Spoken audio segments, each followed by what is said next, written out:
¿Para qué sirve la música? Muchos responderían para divertirse, entretenerse o relajarse. Y es cierto, sería muy difícil encontrar a un ser humano en el mundo al que no le guste la música. La música es, en mayor o menor medida, parte de la vida de todos. Todos somos, por lo menos, consumidores de música. Algunas personas son intérpretes y otras cuantas más creadores. Esto es, producen y reproducen la música para el disfrute de uno mismo o el de otras personas. Cuando tenía 5 años, mi mamá me hizo un regalo extraordinario. Me dio un violín.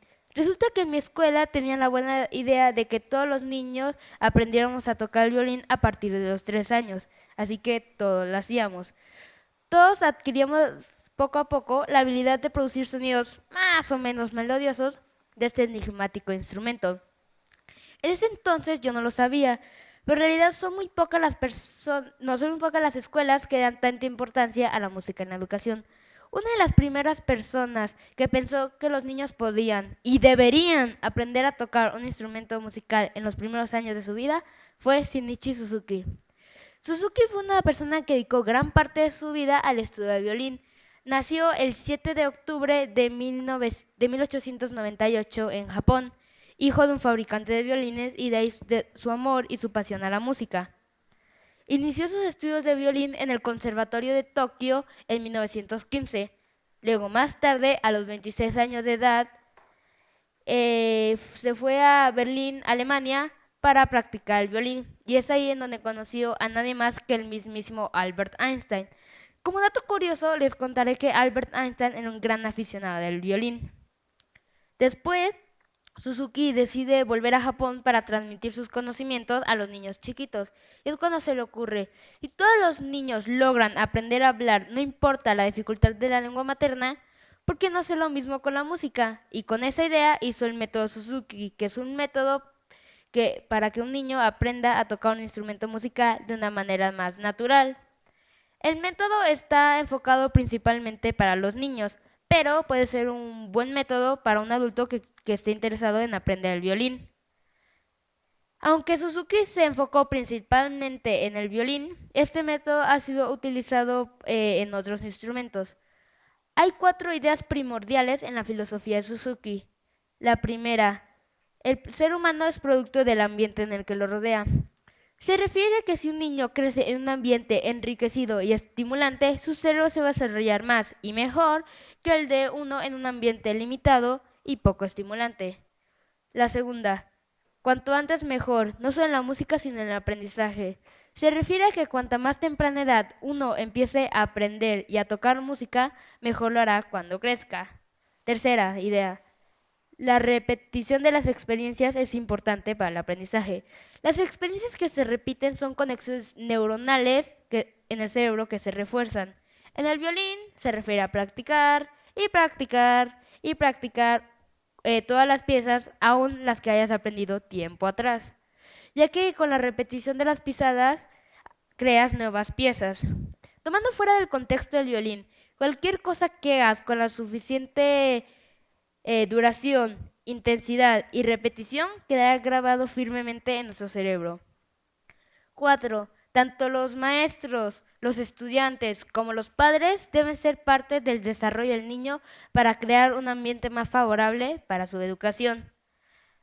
El maestro Shinichi Suzuki murió a los 99 años de edad, pero su legado sigue vivo y puedo decir que tocó mi vida. La importancia de que los niños aprendan música con el método Suzuki o con cualquier otro método es para mejorar su coordinación en el cerebro. Pero tú seguramente te estarás preguntando, ¿cómo es el hecho de que tocar el violín va a ayudarme a mi cerebro? Cuando tocas el violín se activan varias partes del cerebro que usamos en la vida cotidiana. Por ejemplo, la lógica, la coordinación, la movilidad, la memoria, etcétera. En los últimos años se han hecho gran cantidad de investigaciones científicas conforme al impacto de la educación musical en el cerebro. Y lo que parece evidente es que la fisiología del cerebro aumenta grandemente cuando uno toca la música. Eso es, aprender a tocar un instrumento musical cambia físicamente y para bien tu cerebro. Lutz Janke, investigador del Instituto Tecnológico de Zurich, Sostiene que la educación musical ayuda a las habilidades del lenguaje, la memoria, la conducta y la inteligencia espacial. Esta última se refiere a la habilidad de crear imágenes mentales sobre el mundo que nos rodea. La in- la inteligencia espacial nos ayuda a resolver problemas cognitivos complejos, pero también nos ayuda a resolver problemas que usamos en la vida cotidiana. Por ejemplo, preparar el almuerzo. Teppo Sárcamo, investigador de la Universidad de Helsinki, opina que la música puede incluso ayudar a personas que han sufrido lesiones cerebrales para recuperar y mejorar sus habilidades fisiológicas. En sus, en sus estudios, sus pacientes no solo mejoraron su su capacidad de atención y su memoria verbal, sino que también mejoraron su estado de ánimo. En otras palabras, la música es tan buena para la mente como para el alma. Por más de 10 años he aprendido y practicado el violín. Al principio no me gustaba mucho, pero no le digan a mi mamá.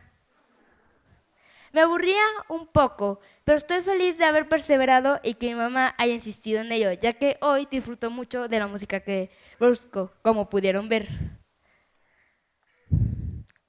Mi violín es un gran compañero, con él he superado varios retos. Hace poco participé en 2 orquestas modernas y en un ensamble. Esos 2 fueron retos, ya que tuve que practicar todos los días, pero sin descuidar de mis tareas y mis estudios escolares. Desde los 5 años he aprendido y practicado el violín en clases particulares o en mi escuela. Además de los logros que he obtenido en el instrumento, me he dado cuenta que he mejorado mi memoria y mi rapidez cerebral, ya que puedo acordarme de piezas que no he tocado en ya bastante tiempo. Y que también para los exámenes solo tengo que darle 1 o 2 repasadas para acordarme de lo que el profesor dijo en clase.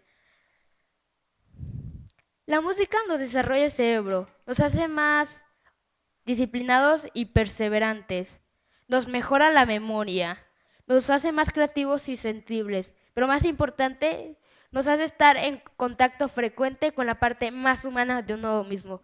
La música es una gran maestra.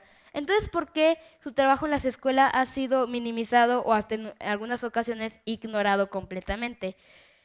El último fin de la educación es crear mejores seres humanos y la música cumple justamente con ese propósito. Gracias.